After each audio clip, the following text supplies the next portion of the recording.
is one that you've touched on frequently throughout the night, the question of morality.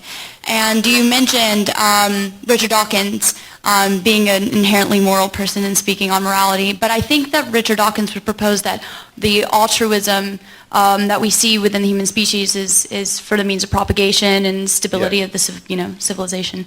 And in that way, what is the basis or even utility of objective moral standpoint, and furthermore one that's created by a personal agent?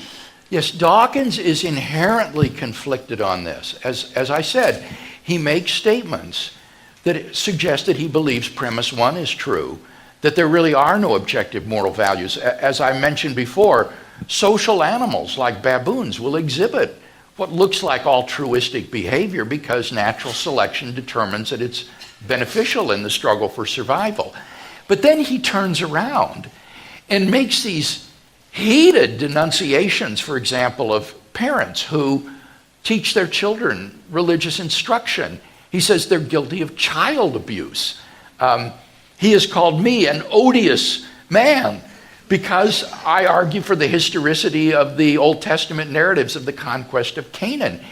He is a very huffy moralist when it comes to things that he doesn't agree with. And as I say, I find it very hard to believe that he would really kind of whisper as an aside that, I don't really believe that child abuse is wrong.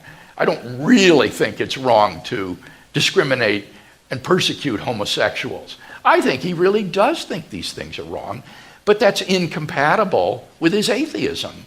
He should then say that God exists, because that follows from the two premises.